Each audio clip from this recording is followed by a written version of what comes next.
Jūs esate dirbęs su NASA. Nu taip. Sakykite, kaip atsitinka, kaip yra pradedama dirbti su NASA? Bus visiškai jums netikėtas. Ilgesnį laiką būnant kosmose, tinsta smegenys. Kodėl tinsta smegenys? Todėl, kad širdis šitą didžiulę pompą prarado traukos jėgą, reiškia, ir persiskirsto visi skyšiai. Tinsta veidas astronauto. Tyrimas truko kelis dešimtmečius. O kiek yra skiriama tokiam tyrimui pinigų? Tu staigiai prisitaikai ir vėl tu veiki sėkmingai, o kiti visi dūsta ir skęsta, nes modelio nesupranta. Tai kaip transformuoti nesėkmę į sėkmę? Oho, bet dabar aš suprantu, ką tie jūsų išradimai reiškia ir lemia. Reikia. Iš kur? Iš sociumo, iš visuomenės, teisingai. Kai noriu ir patenkiniu norą, biochemiškai smegenyse yra pliūpsnis endorfino. Endorfinas 1 miligramas yra 500 kart stipresnis negu heroinas. Čia yra problema. Kaip užgesinti tos instinktus? Baigėsi tie visi pergyvenimai. Tu gali ramiai miegoti.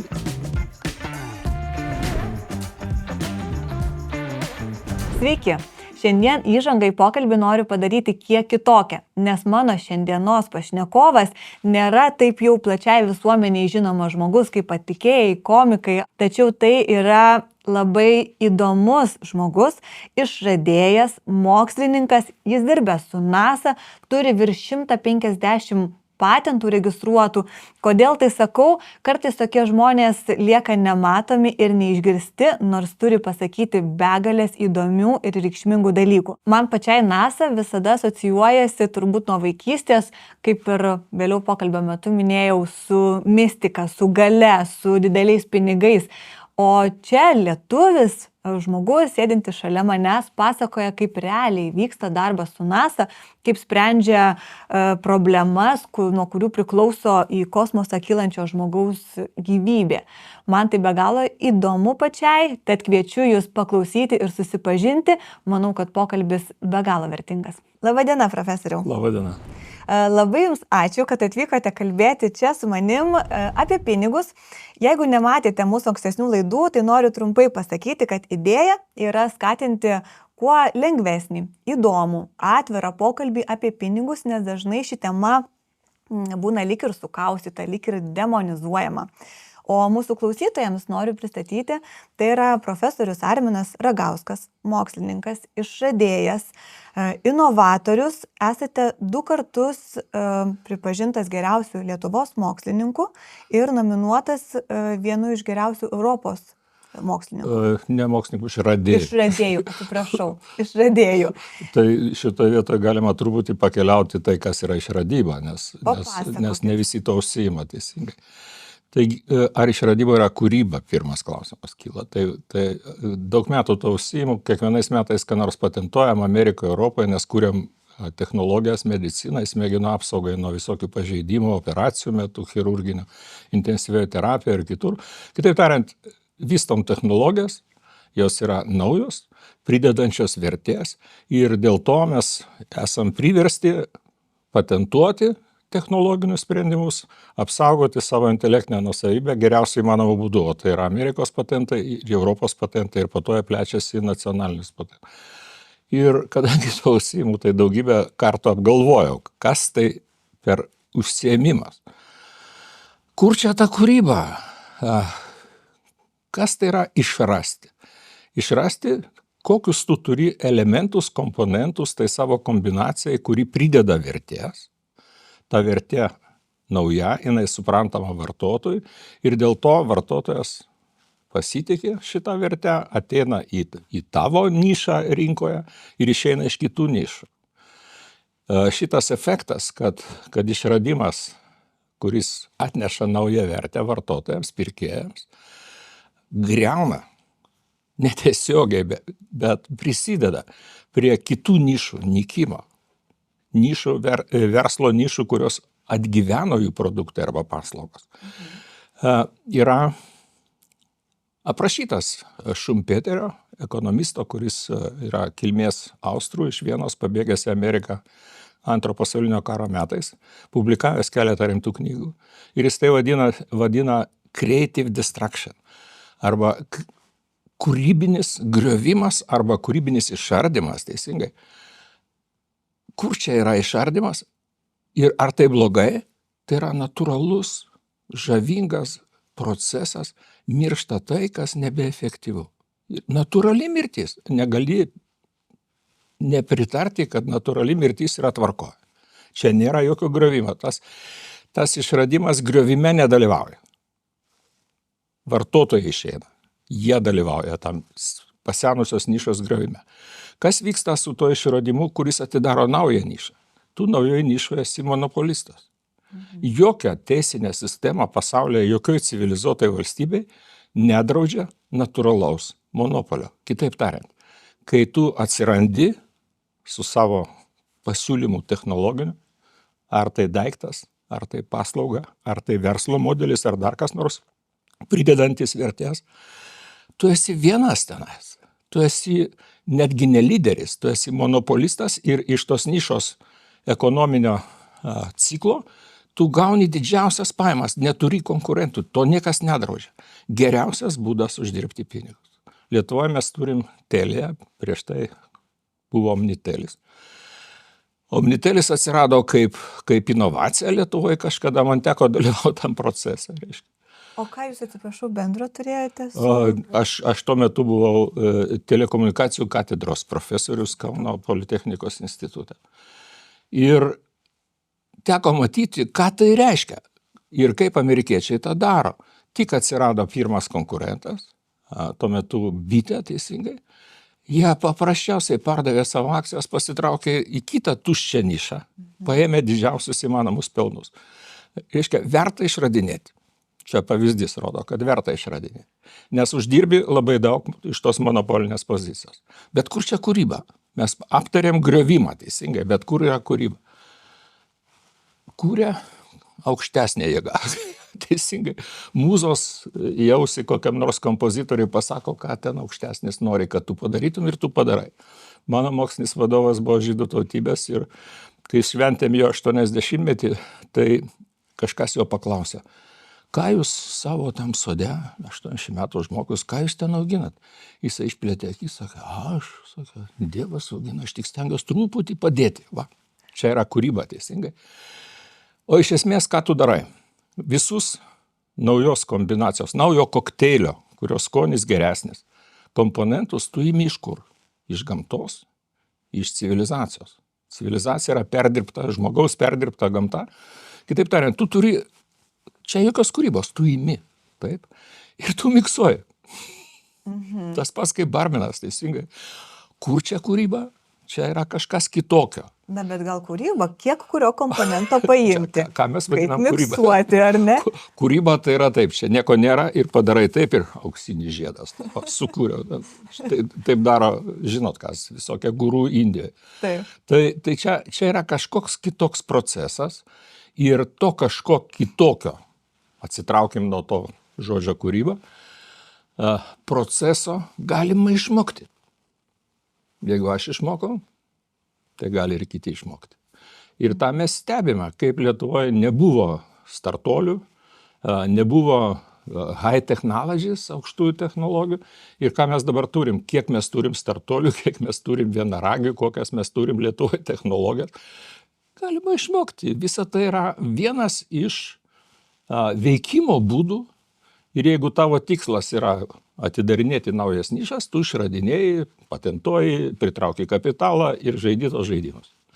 Tai čia dalyvauja ir, pavadinsim, mąstymas. Šiek tiek mane erzina, kai žmonės sako kūrybinis mąstymas, kritinis mąstymas. Kūrybinis, kritinis gali būti galvojimas. Mąstymas viską apima. Nuostabus lietuviškas žodis, retas žodis. Taip. Ir dėl to dalyvauja tas kūrybinis, kritinis galvojimas, kurį mes vadiname mąstymu. Ir dalyvauja įgūdžiai, kurios galima išvystyti. Ir dėl to inžinieriai turėtų to mokytis, nes tai geriausias būdas uždirbti pinigus. Profesoriau, jūs iškart, kai pradėjote dirbti šitoj srity, supratote, kad išradimai gali būti labai sėkmingas verslas, kol tai yra monopolija, kai surandi kažkokią naują idėją. Ar jūs pradžioj pradėjote, nes jums buvo įdomu kažką tirti ir vėliau atėjo supratimas, kad tai gali būti... Čia jūs ne tiek apie supratimą, daugiau apie motivaciją, teisingai. Galbūt. Nes dar būdamas studentas, aš papuoliau į mokslinę laboratoriją, tuo metu, viešpatie, 45 metus gyvenau Sovietų Sąjungoje. Okupacijos sąlygomis, taip, nes Lietuva buvo okupuota. Ir papuoliau laboratoriją, kuri buvo nuostabiai integruota į poreikius gynybos ir kosminės pramonės. Ir ten žaidimas buvo koks. Kokie nors didžiuliai gynybos ar kosminės pramonės institutai duodavo užsakymą Kauno Politechnikos institutui. Tie užsakymai reikalavo visada tyrimų, reikalavo inžinierinės kūrybos ir dėl to labai greitai teko išmokti mąstyti tiesiog. Ir iš kitos pusės, kokia buvo sistema? Tau 50 rublių sumokėdavo, jeigu tu registruodavai išradimą Maskvoje ir gaudavai išradėjo sertifikatą. Kai tu esi studentas, tau 50 rublių yra puikus motivatorius. Aš labai greitai išmokau padauginti tos 50 rublių.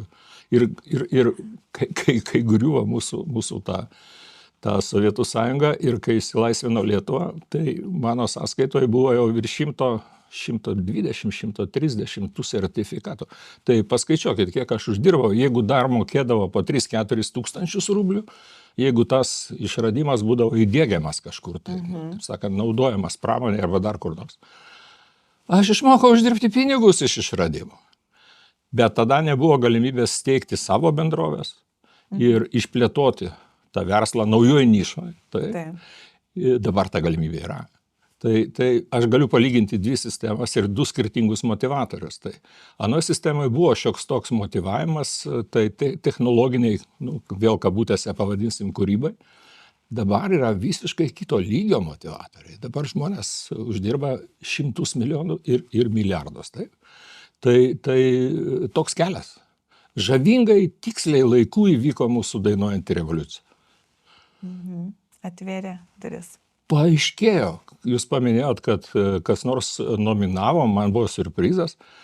Mane, reiškia, Europos geriausio išradėjo prizui gauti, nominavo kodėl? Todėl, kad kažkas nors pasikapstė istorijoje ir rado, kad pirmas Lietuvos, nepriklausomos Lietuvos Amerikos patentas, pirmas Europos patentas yra su mano pavardė. Ką tai reiškia? Kaip su mano pavardė. Aš noriu, kad tai girdėtų aš pats apakau, žinai. Ir ką tai reiškia? Tai reiškia, kad mes profesionalai, nepriklausomai nuo to, kas darėsi aplinkui, čia, žinai, revoliucija, čia krizė, čia dar kas nors, mes dirbam savo darbą, nesustojom niekada. Ir prašau, kokie rezultatai. Praeitais metais 3 Europos patentai ir dabar jie bus dar ir Amerikos patentai šiais metais. Taip? Mūsų procesas tęsiasi. Tai aš suprantu, kad buvau pagalvojus ir radau informacijos, kad jūs virš 150 patentų iš viso esate išradimų patentavęs. Išradimai Tarybų Sąjungoje nesivadino patentais. Vadinosi tiesiog izabretinė rusiškai išradimas ir tu gaudavai ne patentą, bet sertifikatą tokį. Tai šiek tiek kitokia sistema, bet visi jie turinis, bet turi tą patį. Tai yra kažkas išrasta. O po to prasidėjo tie amerikiečių, Europos, Japonijos, kiti nacionaliniai patentai. O niekur nedingo, nes ten buvo padėk Dieve kiek apmąstyta ir išmokta ir suprasta fizikoje, inžinerijoje. O dabar mano specializacija daugybę metų yra smegenų fizika.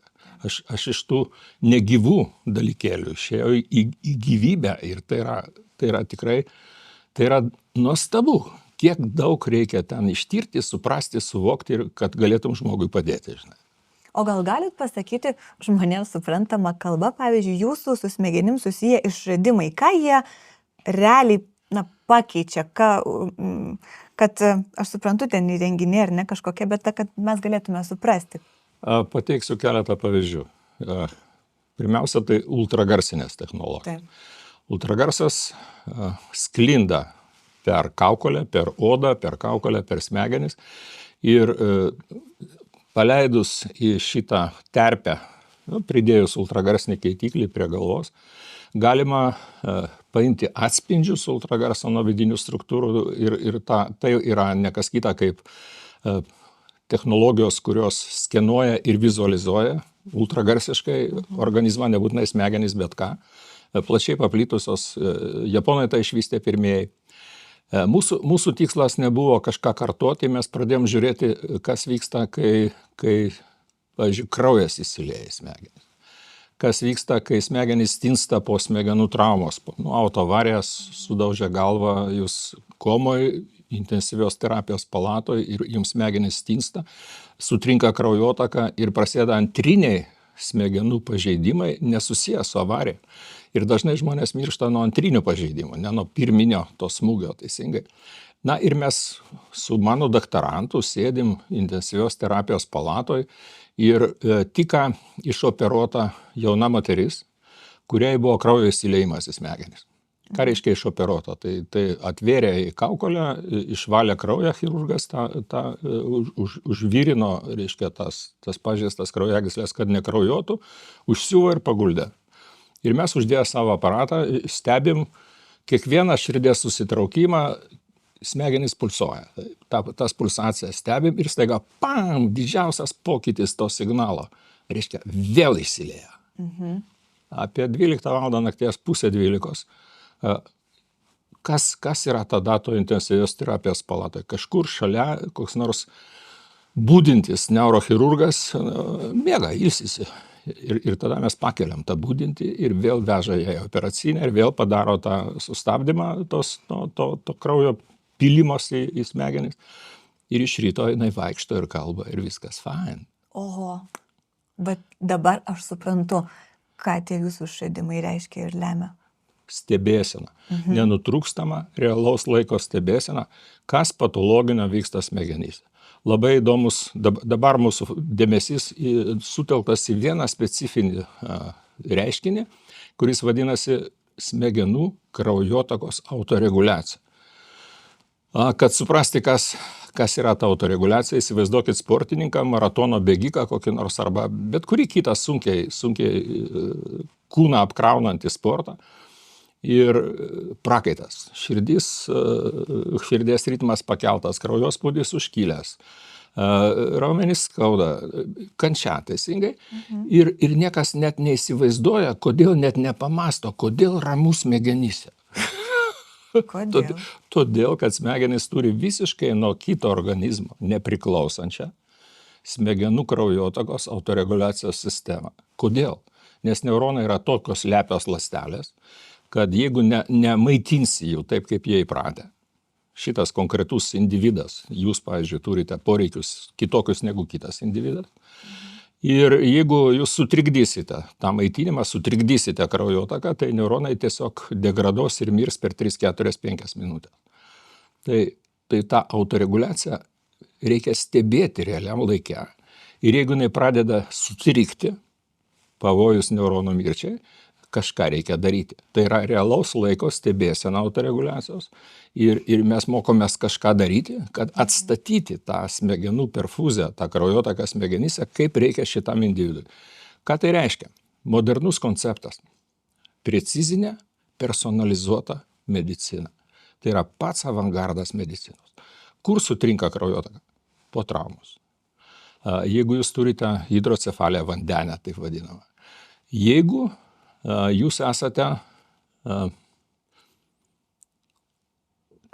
chirurginėje operacijoje su generalinė anestezija ir tos operacijos gali būti, įsivaizduokit, organų transplantacija. Ilga operacija, daugybė valandų. Ir ten daugybė kartų sutrikdama tą autoreguliaciją. Dėl įvairių dalykų, dėl anestezijos, dėl kitų veiksmų ir taip toliau. Mes turim stebėti realiam laike ir pasakyti komandai visi, kuri dirba, chirurgai, anesteziologai, perfuzionistai, jau sutriko, turit staigiai reaguoti, nes po 2-3 minučių bus per vėlu. Tai čia mūsų dabar veikla tokia. Suprantu, kiek tai yra reikšminga, o man labai įdomu, kas čia yra visam šitam procese, kas yra didžiausios vertės. Ar pati pirminė idėja, ar žmonės, kurie plėtoja, ar įranga, kurios reikia, kad sukurt, ištirti. ar investuotojų pinigai? Kas čia yra didžiausia vertė visam šitame? Vertė yra tame, kad tolstama nuo tos, pavadinsim, statistiškai suvidurkintos medicinos, kada aspirinas visiems geras vaistas, tai artėjama prie individualaus gydymo, individualiai sukurtas vaistas, individualiai sukurta terapija, teisingai. Ir artėjama prie realaus laiko tada, kai procesai, kurie vyksta organizme, yra staigus, dinaminiai. Tai smegenys yra pažeidžiamiausi tiems greitiems procesams.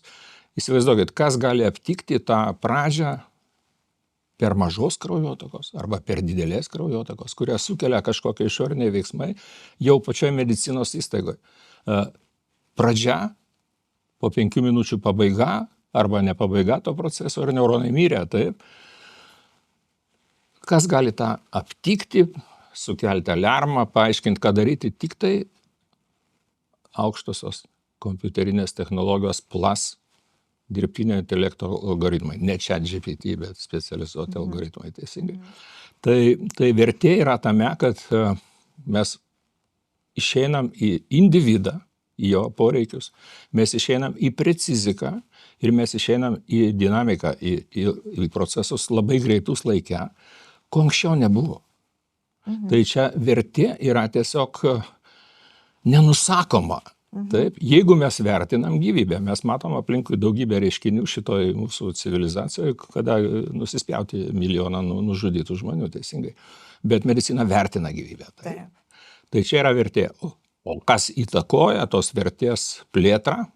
Kas brangiausiai kainuoja šitam procese? Brangiausiai kainuoja.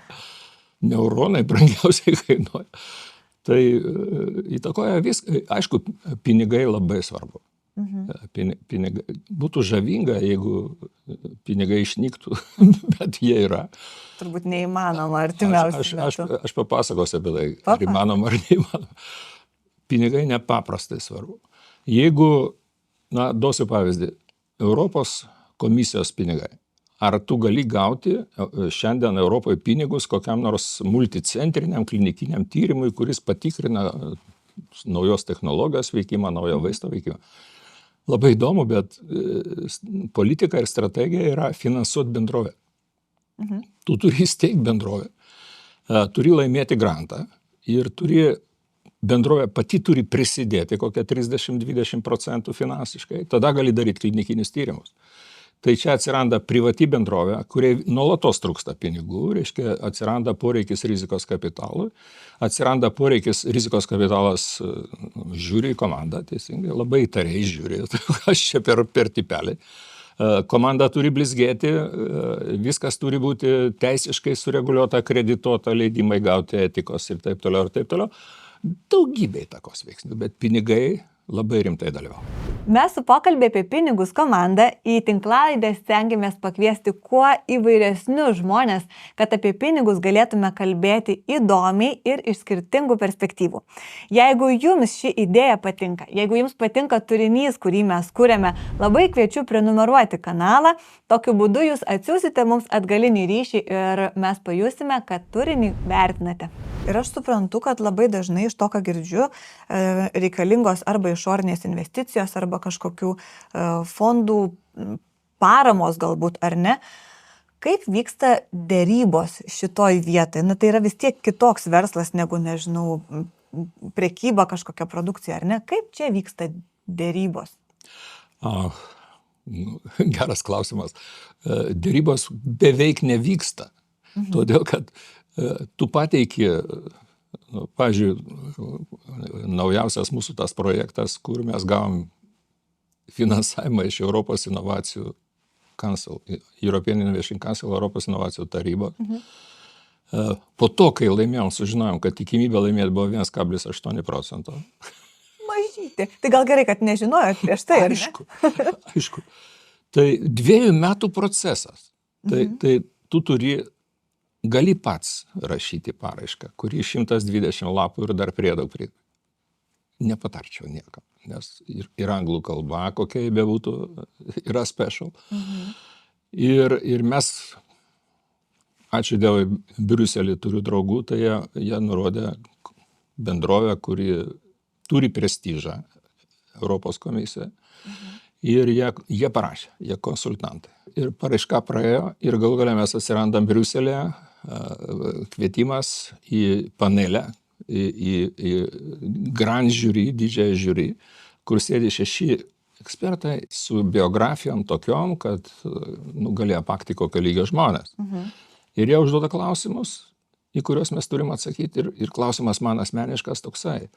Įsivaizduoju, kad aš 5 metų vaikas ir tu man paaiškink, ką tu čia nori iš mūsų gauti. Ir mes ir tą praeinam, teisingai išbandėm. Ir tada mums pasako, kad jūsų idėja šitos paraiškos yra tokia nutolusi nuo bendros srovės, nuo 40 000 bendrovių paraiškų. Jūs tokios baltos varnos, baltesnės už balčiausią baltumą, kokia yra šitam pasauliu. Jūs tokie keisti ir originalūs, kad mes negalim neduotum pinigų, teisingai. Tai čia yra atsakymas į klausimą, kaip tas vyksta. Ilgas procesas juridinis. Tame juridiniam procese turi būti originalus, konkurencingas turinys. Ačiū Dievui, čia atsirado. Ir tada kas nors, kur nors, nežinia kur, priima sprendimą. Reviewerių mes turėjom 9. 9 mums nežinomus reviewerius, kurie pasakė, čia yra kažkas. Ir jokios kritikos. Viskas fainai. Ir tai yra projektas. Tam projektui duotas finansavimas. Bet reikia ir iš savo kišenės pridėti. Iš savo kišenės reiškia pritraukti iš išorės rizikos kapitalą. Ir čia susidaro tas pavadinsim, viešieji pinigai, asmeniniai pinigai, komanda ir galų gale rezultatas, kuris turi parodyti, kad sukurta vertė, technologijų sukurta vertė, naujų technologijų sukurta vertė yra didesnė už tą išleistus pinigus. Ir ženkliai didesnė. Tai mes čia pakalbėjom apie pinigus, projektus ir vertę. Taip. O dabar jau kaip pritraukėte tos, taip suprantu, kad milžiniškus pinigus. Aš dar prieš filmavimą paklausiau, ar tai daugiau atriša rankas ir įgalina, nes jūs turite finansavimą daryti tai, ką norite, ar kaip tik jūs įrėmina ir įspraudžia, nes turite didelę atsakomybę ir galbūt kažkokias ribas? Bet kuris projektas įrėmina. Ir bet kuris projektas dėja, bet daug laisvės nesuteikia. Mes galim kalbėti apie darbą universitete, kaip darbą tokioj vietoj, kur teoriškai turėtų būti akademinė laisvė. Tai nežiūrint nuolatinių pastangų tą akademinę laisvę riboti, kažkiek jos išlieka, bet jos išlieka tiek, kiek tu gali skirti laiko giliam mąstymui, teisingai, ne paviršutiniškam kažkokiam galvojimui. Projekte, jeigu esi atsakingam, pavyzdžiui, pagrindinis tyrėjas atsakingoje pozicijoje, to laiko lieka labai mažai. Yra administraciniai procesai, yra biurokratiniai procesai, yra finansiniai procesai, yra pagaliau inžineriniai procesai, technologijos plėtra. Daugybė veiklų, kiekviena reikalauja fokusuotis, kiekviena reikalauja kompetencijų. Tai pasakykim taip, kad akademinės laisvės projekte lieka labai nedaug, o taisyklių, kurių turi laikytis, įsipareigojimų laikę, visokie deadline'ai, teisingai tą laisvę visiškai naikina. Tai laisvi pinigai, sąlyginai laisvi pinigai yra tie, kurie nesusiję su viešaisiais pinigais. Tai verslo institucijose visada yra dar kažkokia tai dalis laisvų pinigų, kurie leidžia kažkaip tai adaptuotis prie kintančios situacijos, o adaptacija prie kintančios situacijos reikalauja, padėk Dieve, kiek įtampos, kortizolio, adrenalino, kur tik tai nori, kokių nori streso hormonų. Įdomu. Bet ir pagalvojau, bet jau dabar tokios net ne iš profesinės, o iš žmogiškosios pusės.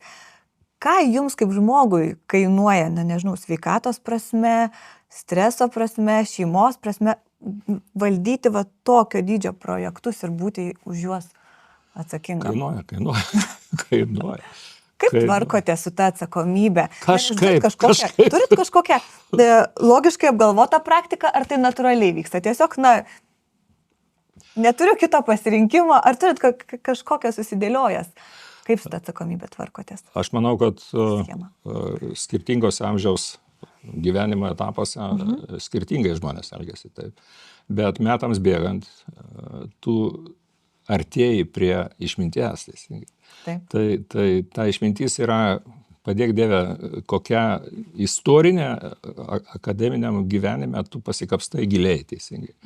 Tai šiandien kas vyksta, kai pasaulis toks neapibrėžtas, kai tiek vyksta netikėtai 21 amžiui tokie reiškiniai, kaip net nevardinsiu, nes nenoriu veltis į politiką.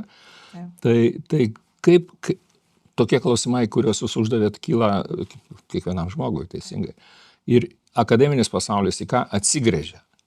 Atsigręžia į Budą, į budizmo psichologiją, atsigręžia į Konfucijų, atsigręžia į senovės graikus, kurie, padėk Dieve, kaip suvokia, kas yra stoka, kai tau visą laiką stokoja. Tai 21 amžiuje didžiausia stoka yra laikas, teisingai. Laisvas laikas, taip toliau. Ir ką sako budizmas yra pirmiausia psichologija. Kiek atradimų yra padaryta budistiniai psichologijai, iš kurios gimė po to ir psichoanalizė, ir daugybė, ir kiek straipsnių dabar galite rasti puikiausiose socialinių humanitarinių mokslų žurnaluose, psichologinėse žurnaluose atsigręžta vėl į Budą, žinai. Ego. Jeigu tu savo ego sumažini iki nulio, baigėsi tie visi pergyvenimai, tu gali ramiai miegoti ir tavo poreikiai susitraukia, o žino tą laimės formulę, kad jeigu tavo poreikiai nuliniai, tai tu laimingas. Jeigu truputį daugiau už nulį jau yra streso, taip, tai tu atsitrauki nuo to šurmulio, taip, o mąstymas apie mokslinės problemas yra įtraukiantis. Tie visi kortizoliai ir adrenalinai, prie jų gali priprasti ir jausti poreikį. Taip. Teisingai, prie jų irgi priprantama, nes paskui reikia to adrenalino. Ir kažkaip tada prabėga tas gyvenimo laikas su prasme. Kodėl? Kodėl su prasme? Kiekvienais metais, kai dar skaitydavo paskaitas studentams, dabar užsiimu tik su doktorantais, tai kiekvienais metais kas nors paklausdavo, kokia gyvenimo prasmė, žinai, kaip su ta prasme, jaunimui tai svarbu, teisingai. Tai aš pradėjau galvoti, koks atsakymas pats trumpiausias. Ir radau literatūroje.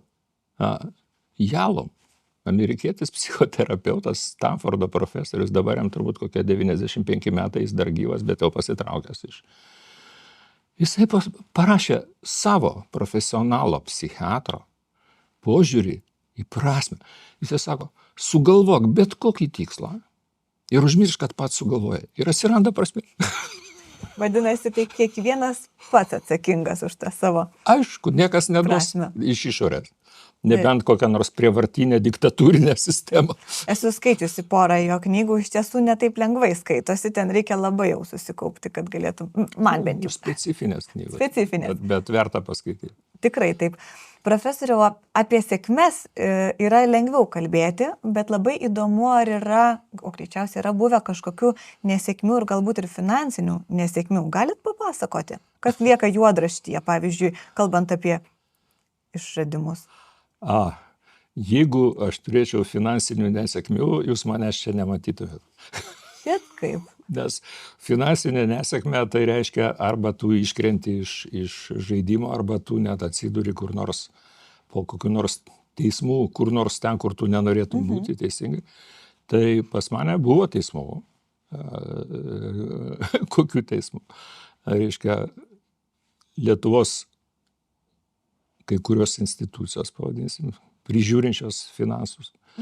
Jos laisvai traktuoja Europos direktyvas ir susidaro tokie teisiniai klausimai. Tai teko Liuksemburge teistis su viena Lietuvos institucija ir taip pusiau laimėti.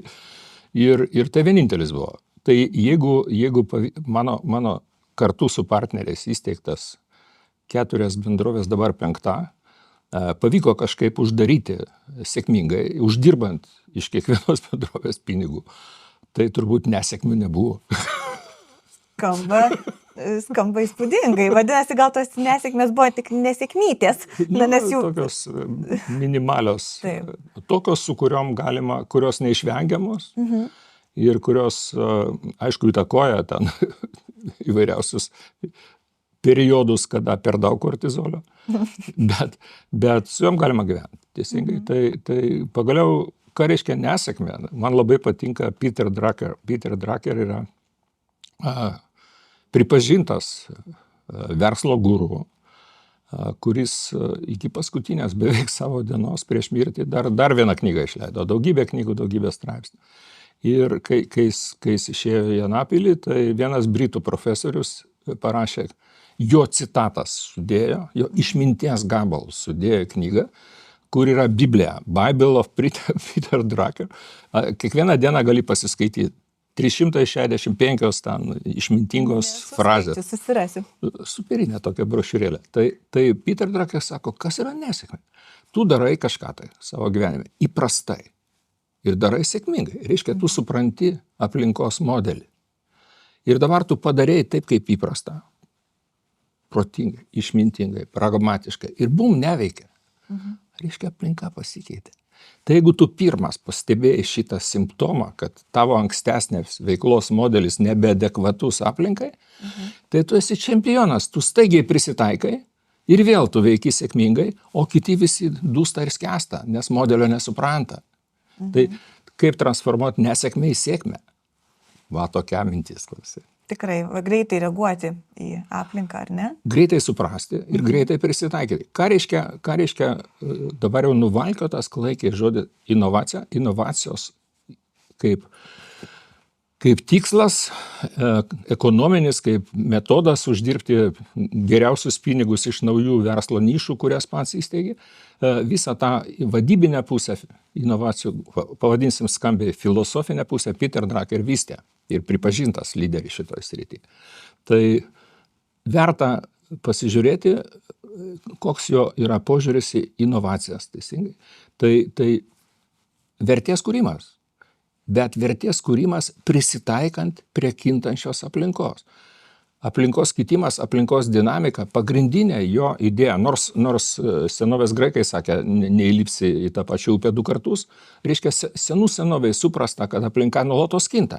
Jeigu jinai kinta, atsiranda šansas naujam prisitaikymui. Darvinas pamokė, tu neprisitaikai, tu žūsti, teisingai. Tai Peterio Druckerio inovacijų filosofija yra kaip verslui greitai, pirmam, geriausiu būdu prisitaikinti prie kintančios aplinkos. Ir būtent aplinkos kitimas, jos stebėjimas leidžia tau generuoti idėjas inovacijoms. Jos negimsta dėl to, kad tu gerai išsimiegojai ir atsibudai iš lovos ir pam, idėja. Ne.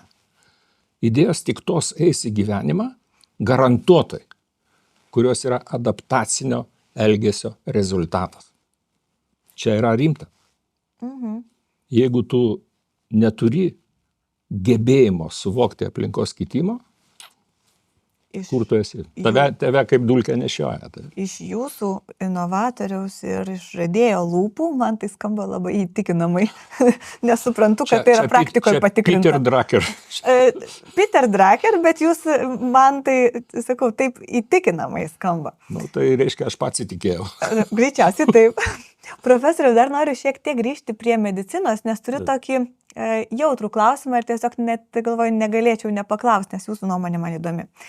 Visuomenė yra tokia teiginys, nuomonė, kad farmacija, medicina yra kaip tam tikra sistema, net kartais mafija pavadinama, kuriai, lyg ir nerūpi žmonių sveikata, lyg ir nenaudinga, kad ta sveikata pagerėtų, nes tai yra verslas.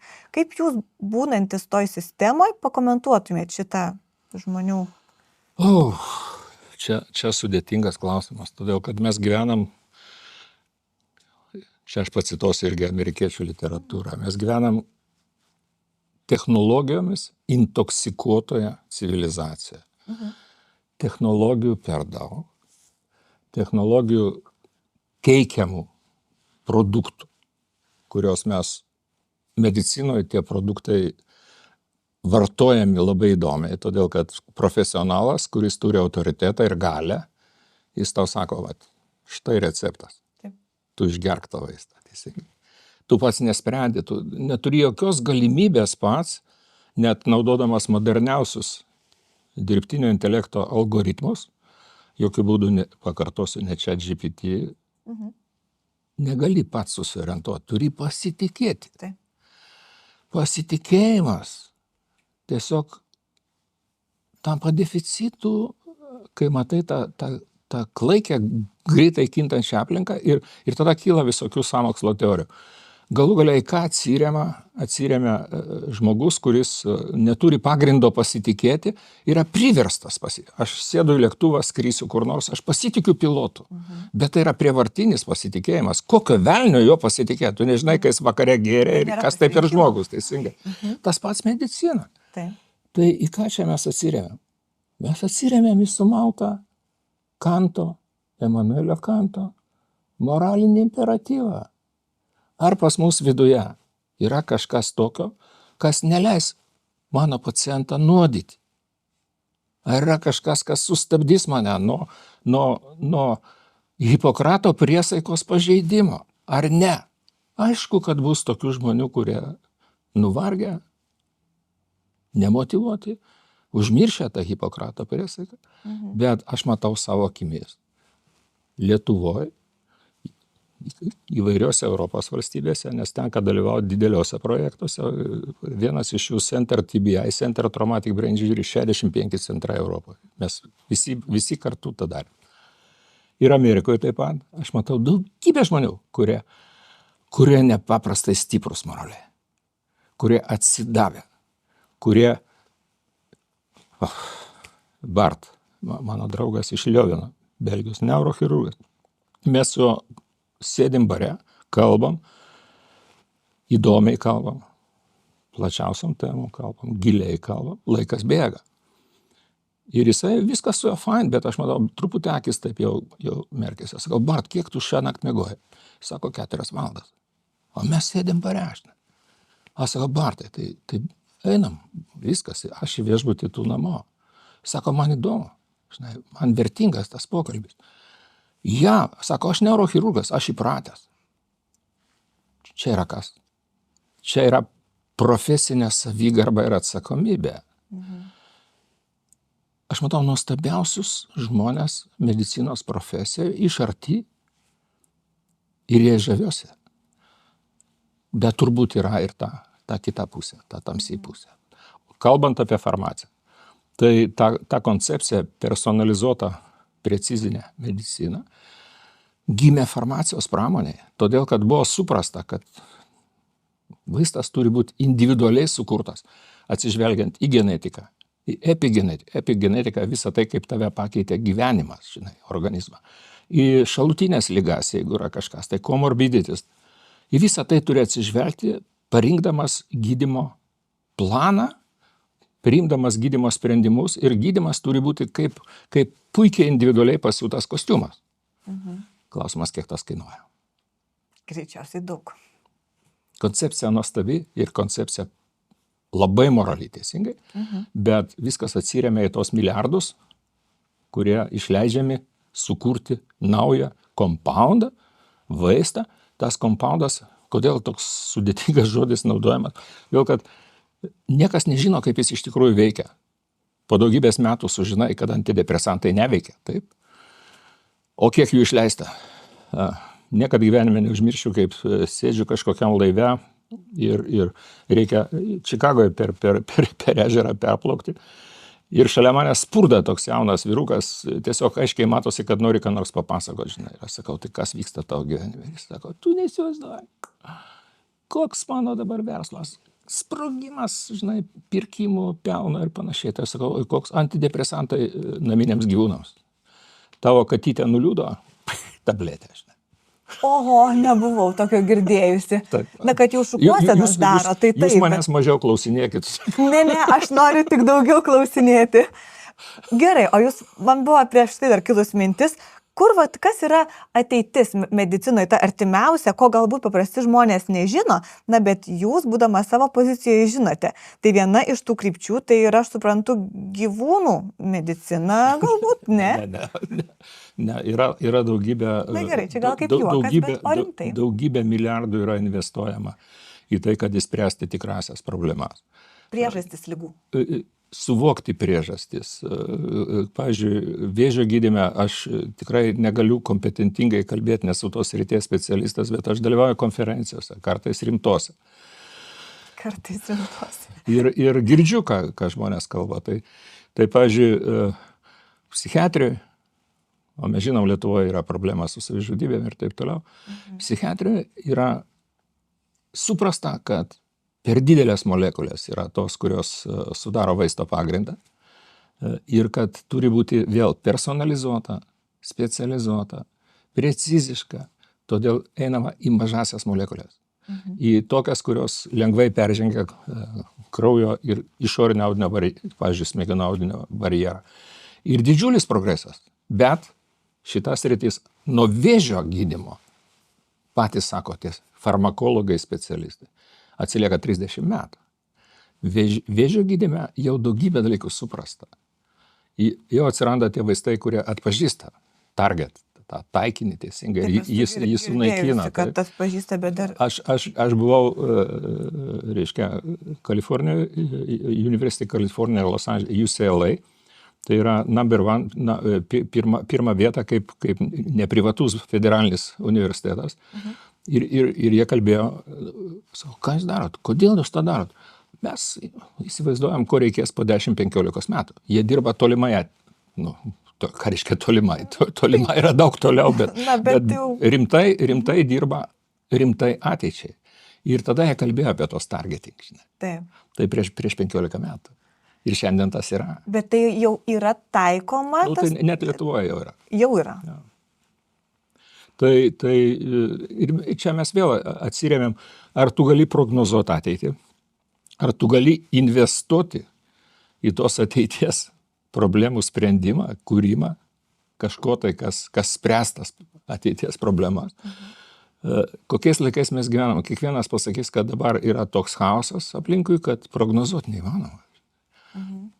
Kodėl?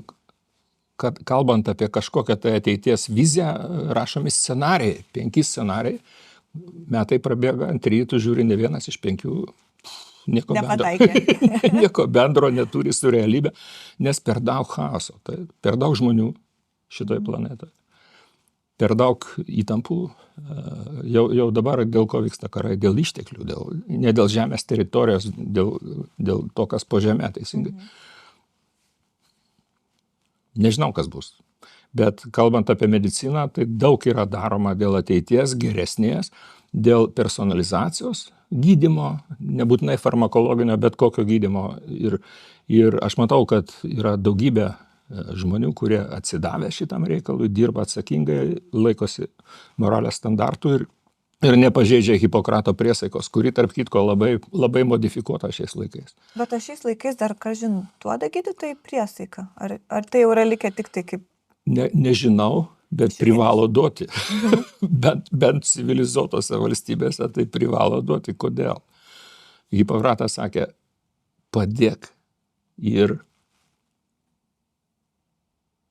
nenuodyk, nežudyk, nežinau, kaip ten tiksliai suformuluota, bet kuriuo atveju padėk. Dabar moralė kokia yra ir kokia priesaika. Tu žinai, kad tu nuodiji, teisingai, nes kiekvienas vaistas yra nuodas, bet tu truputį daugiau gydai. Relativizmas. Reiškia, tu daugiau gydyk negu nuodiji. Daugiau naudos. Bet vis tiek priesaiką reikia duoti. Man atrodo.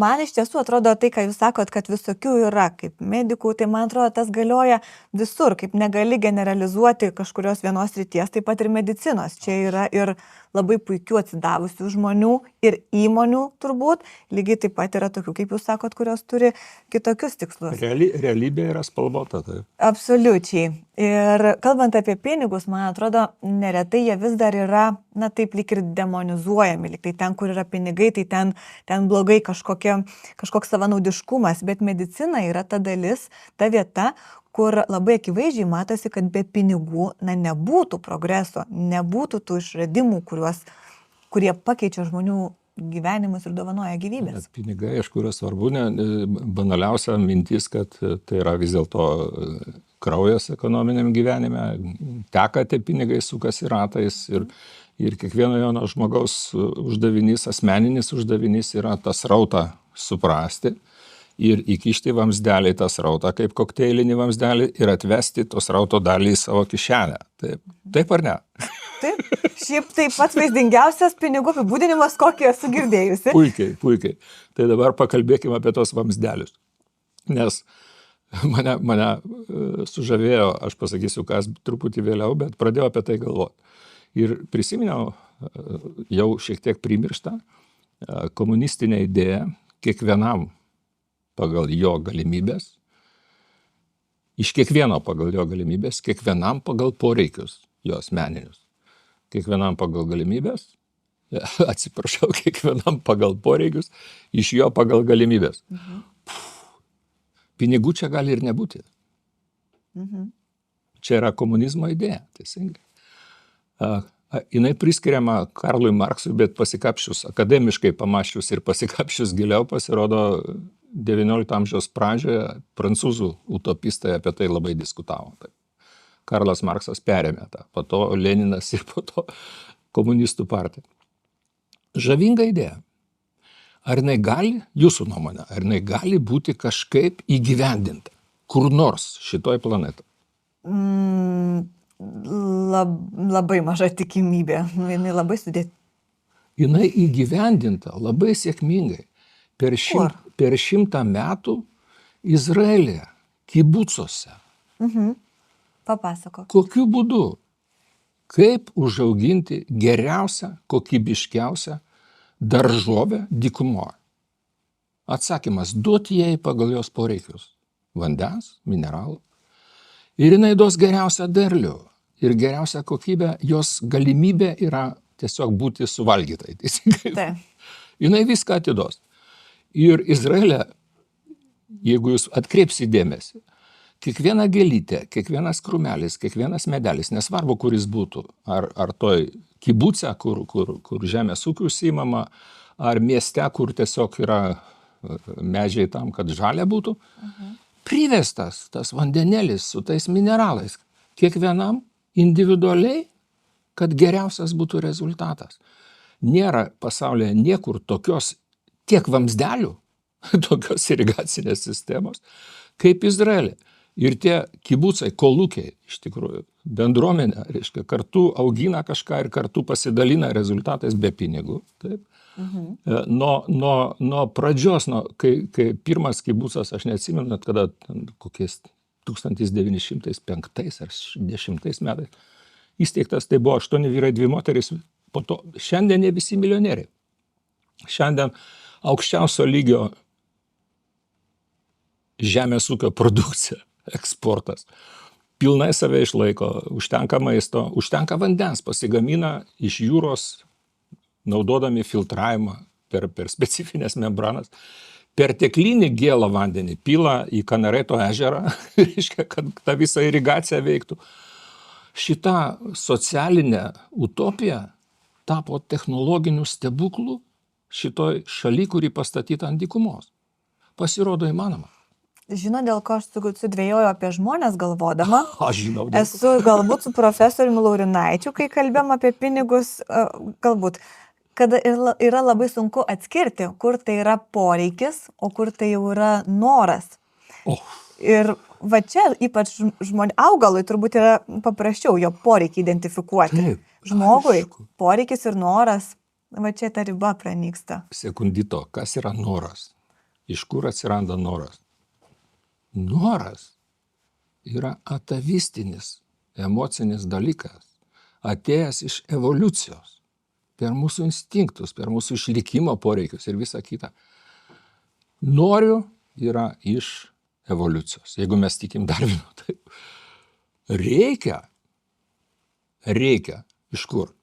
iš sociumo, iš visuomenės, teisingai. Kai noriu ir patenkiniu norą, biochemiškai smegenyse yra pliūpsnis endorfino. Endorfinas 1 miligramas yra 500 kart stipresnis negu heroinas. Čia mes patys pasigaminam tą narkotiką. Reikia, tave prievartauja, pas tave visi įmanomi streso hormonai sprogsta. Čia yra problema. Kaip užgesinti tos instinktus? Kaip tos norus susimažinti? Kaip suprasti, kas yra noras? Ir kaip suprasti, kad nereikia stresuoti dėl reikia, nes reikia tikrai reikia.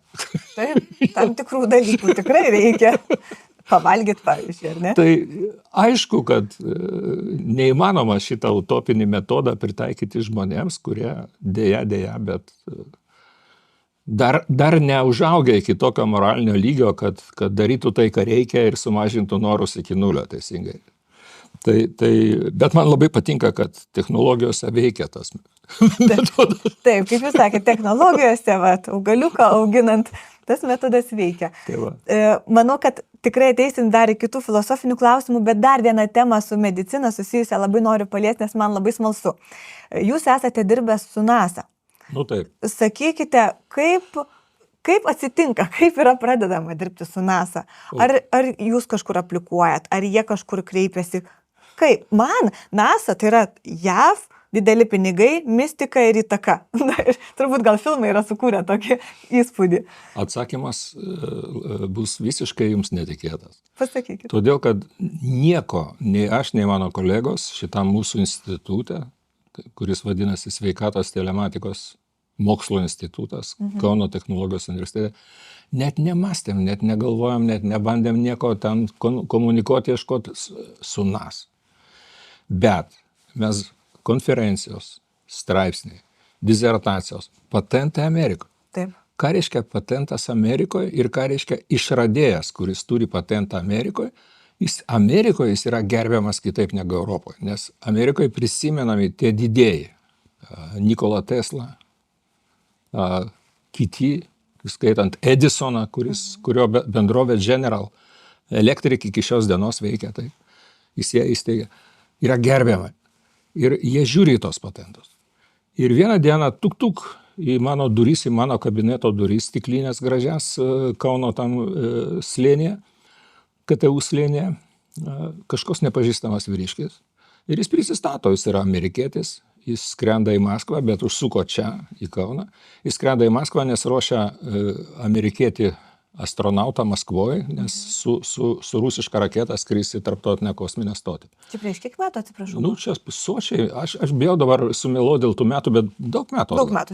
Nes dar su rusais, dar buvo naudojamos tos rusiškos raketos. Taip. Ir jisai sako, yra problema, kurios mes nesugebam įspręsti. Kokia problema? Tada buvo tokia hipotezė. Hipotezė, kad mikrogravitacijoje ilgesnį laiką būnant kosmose, tinsta smegenys. Kodėl tinsta smegenys? Todėl, kad širdis šitą didžiulę pompą prarado traukos jėgą, reiškia, ir persiskirsto visi skysčiai. Tinsta veidas astronauto. Nu, nesvarbu. Ir jeigu smegenys tinsta, yra poveikis optiniam nervui.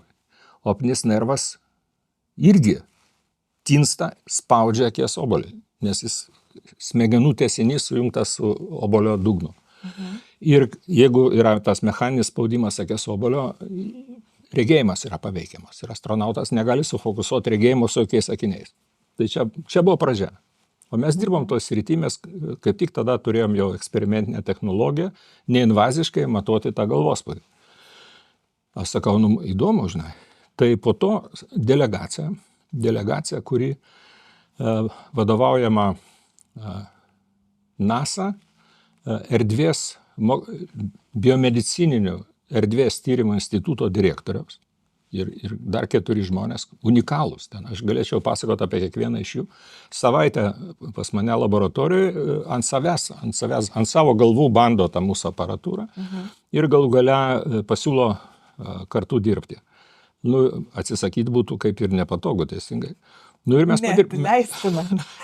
Ir mes padirbėjom, bet kaip mes padirbėjom, tai jie turi, ką reiškia toks tyrimo institutas, tai įsteigė Amerikos kongresas. Tas kongresas 20 metų tam institutui suteikia mokslinės, technologinės problemos nuosavybės teisę. Finansuoja 20 metų, kad tu įspręstum tą problemą. Ir ką reiškia nuosavybės teisė, tai nefinansuoja jokių kitų. Ir tie pinigai, kongreso pinigai, šitas institutas dalina kitiems, tame tarpe mums, jeigu mes bendradarbiavame. Nu, tiesiog transliuoja pinigus, taip? Ir manot, kad jie išsprendė tą problemą?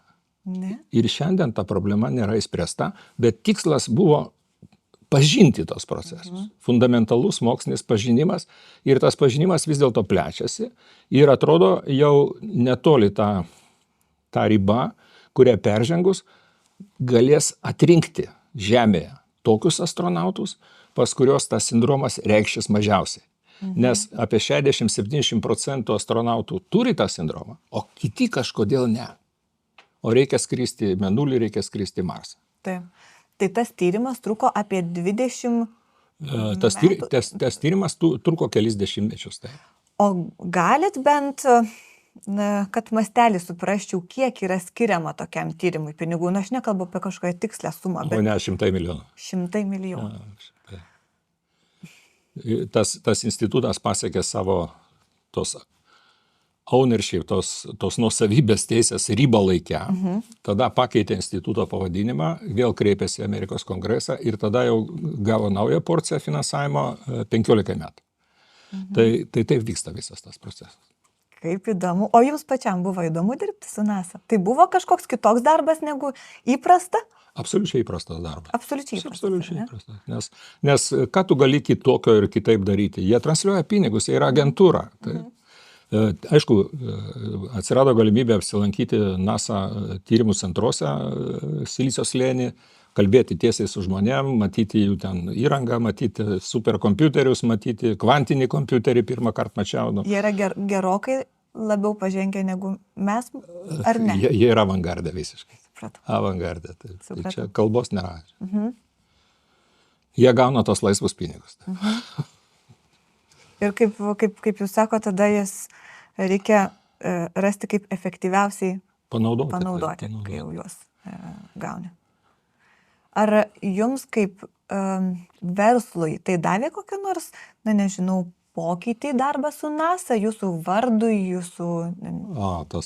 Reiškia, jeigu eiti į detalės, tai NASA kaip savininkas problemos pasirenka ir problemos sprendimą. Ir visa tai yra procesas ne vien tik tai toks, kad ten žiniasklaidai kokia tai žinutė ar kokioje nors konferencijoje pranešimas. Ne, tai yra juridinis procesas. Tai, kai jie pasirenka, jie įrašo į savo planus ir taip toliau. Tai mes buvom pasirinkti oficialiai. Kodėl mes nenuskrydom į stotį? Per didelė buvo mūsų aparatūra fiziškai. Tai, ką mes dėjom ant veido, nes viskas ėjo, reiškia, ant veido per akį, irgi buvo griozdiška, siaubingai. Tai visa tai buvo tik tai eksperimentuojama ant žemės. Bet jie nieko tokio ir nesurado, ką galėtų ten gerai nusivesti į stotį ir ta problema neįspręsta. Dar daugiau pratęsiu. Pratęskit. Vasarą aš esu savo kabinete atsitiktinai. Tuk, beveik 2 metrų ūgio, solidaus amžiaus žmogus, su beveik per pusę mažesnė žmona, reiškia, prisistato. Aš pirmą kartą Lietuvoje ir aš būtinai turėjau jūs aplankyti. Aš esu 4 kart skridęs į kosmosą, reiškia, aš esu NASA astronautas, paskui aš pažiūrėjau viešpatie, didvyris, žinai, ten, internete. Ir man mirtinai norėjosi su jumis susitikti ir pakalbėti, nes aš ėjau į atvirą kosmosą su daugybė akinių, kuris nė velnio man nepadėjo, kai kurie net netilpo į skafandrą. Net nebūčiau pagalvojus, kad ten tokios problemos yra, žinot, kai su tuo nesi susidūręs. Tai man čia buvo fantastinis siurprizas. O jis yra ukrainiečių lietuvių kilmės niujorkietis. Pavardė yra, jeigu aš neklystu dabar, aš nesakysiu tos pavardės, bet galima rasti internete. Apie jį nieks nežino Lietuvoje. Ir jis atvažiuoja ir užeina pas mane. Tai gal čia ir yra, kai aš klausiau, ką jums davė NASA, tai vat net ir tokia pažintis jau yra begalinis dalykas, ką davė darbas su NASA. Aišku, kad davė, bet davė tuos dalykus, kurie absoliučiai nebuvo planuoti ir prognozuoti ir davė kažką tai daug vertingesnio, žinai. Žinote, yra toks posakis, sekasi tiems, kas labai stengiasi. Tai čia, kaip jūs sakot, visai atsitiktinai. Nieko aš nematau čia atsitiktinio, jūs darėte didžiulį darbą. Jūs, matyt, tai, ką darėte, buvo labai reikšminga, jeigu jis norėjo ateiti, pasibelsti į jūsų kabinetą, susipažinti ir papasakoti apie savo problemas, apie akinius. Yra kaip ten bebūtų, bet man teko studijuoti įvairiausius keistus dalykus. Tame tarpe netiesinių sistemų teoriją, sprendimų teoriją, teorinius dalykus. Tai tos netiesinės sistemos, tu negali suprognozuoti, kada jinai ir kaip pasielgs. Čia viskas netiesiška. Tai pilnas siurprizų, kartais jie būna neskanus, o čia skanus siurprizai. O čia skanus, taip. Kalbant apie jau tuos šiek tiek filosofinius dalykus, jūs prieš tai paminėjot, sakė, dar grįšiu prie šitos idėjos, apie tai, ar pinigai išnyks, ar yra tikimybė jiems išnykti. Ką jūs turėjot galvoj, kad sakė, dar apie tai kažką pasakyti? Ne, tai aš turėjau galvoj tą prancūzų utopistų idėją, kad duokim, ko žmogui reikia ir iš jo paimkim kažką daugiau, žinai, nes žmogus vis tiek mąstanti būtybė, teisingai. Tai šitam procesui nereikia pinigų. Šitam procesui reikia daugybės kitų dalykų, kurie šiandien perkami už pinigus, teisingai. Tai teoriškai pinigai gali išnykti. Daug kas eksperimentuoja, puikiai idėja, pasitraukimą iš darbo rinkos. Bet visuomenė išlaiko tos pasitraukusius iš darbo rinkos. Tas veikia vėl, absurdas, bet tas veikia žemės ūkyje. Kai sako, tu nesiek, arba tu to neaugink, kas pertekliniai užauginta, ir mes to mokėsim pinigus už tai, kad tu neaugini.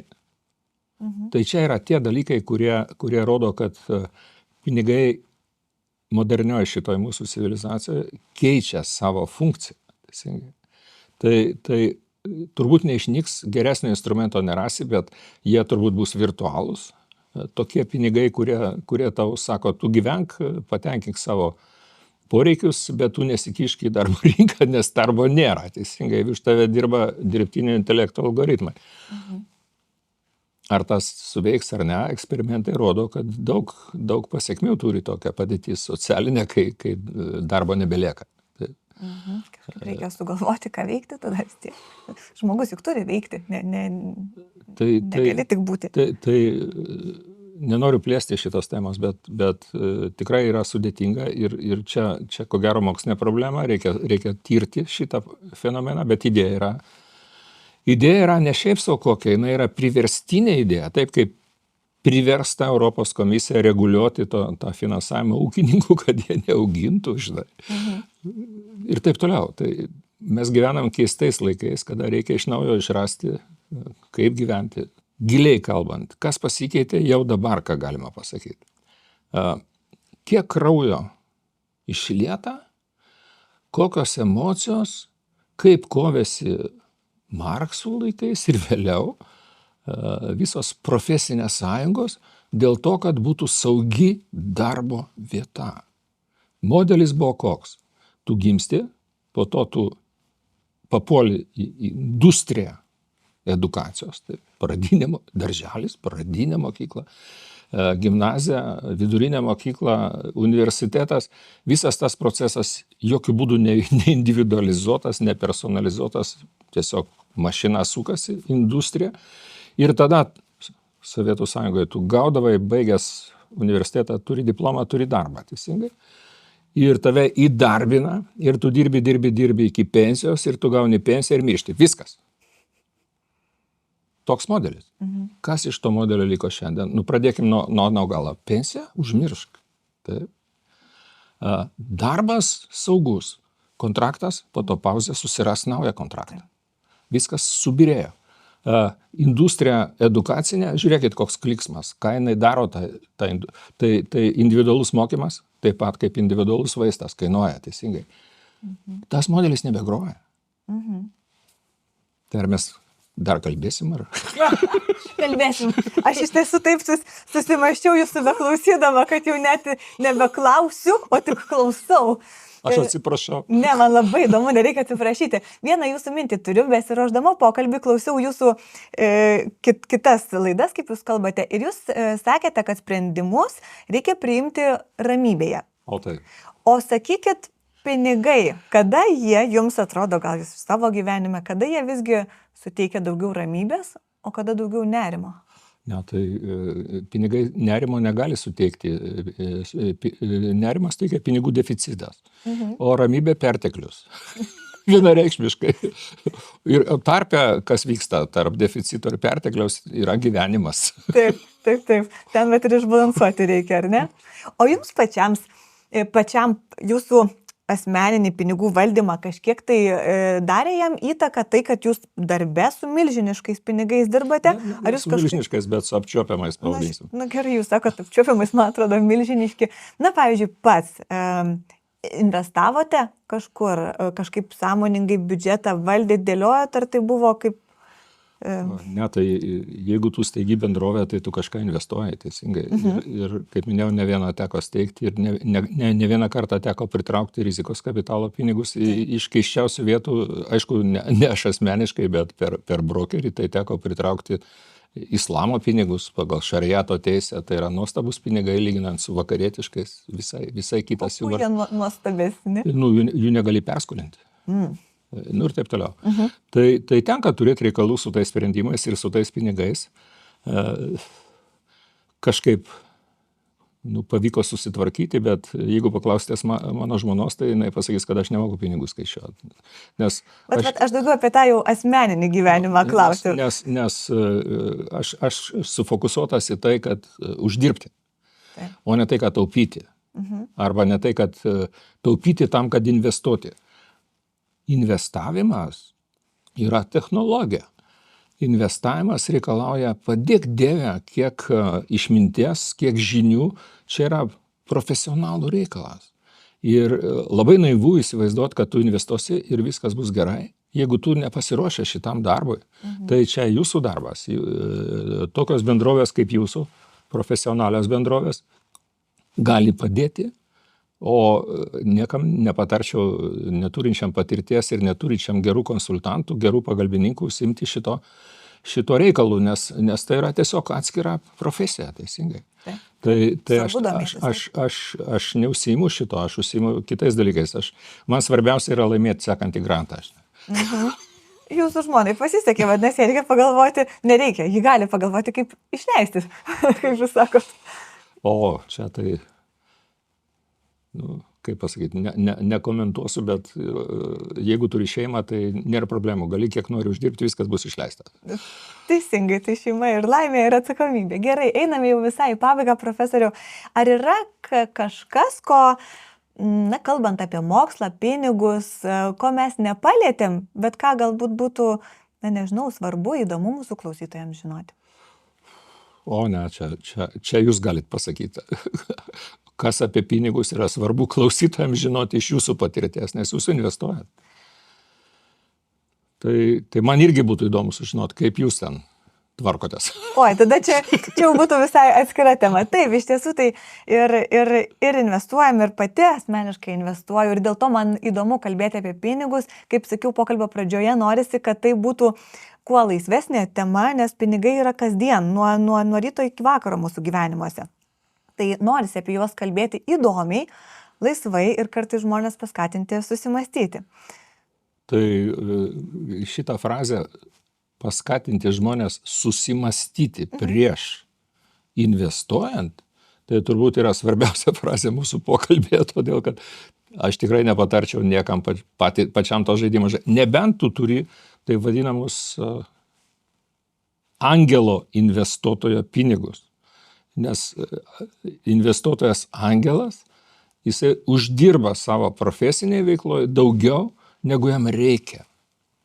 Ir jis turi perteklių pinigų.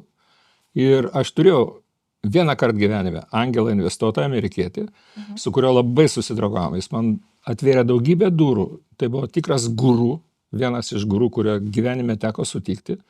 daugybę iš jo pasimokiau. Ir po kelių dešimtmečių mūsų draugystės, gurkšnojant nuostabų vyną, nes jis vyno mėgėjas ir turėjo vyno rūsį, aš jo paklausiau, kokio velnio mūsų revoliucijos dainuojančios laikais, kai viskas buvo neaišku. Jis pas mane atsirado laboratorijoje, jam patiko, jis investavo. Kokio velnio jūs investavot? Jis pasakė, for fun. Tiesiog dėl liksmumo, dėl džiaugsmo, dėl įdomumo. Tai galima ir taip investuoti. Žinot, galima. Ir net jau čia iš mano profesinės srities įmonė, kurioje aš dirbu, suteikia galimybę žmonėm investuoti nuo 100 eurų. Tai yra rizika tada sąlyginai mažesnė, nes tu maža suma rizikuoji, bet aš tikrai žinau nemažai žmonių, kurie tai net ir mažom sumom daro for fun, nes jie gali investuoti, pavyzdžiui, nekilnojamo turto projektą.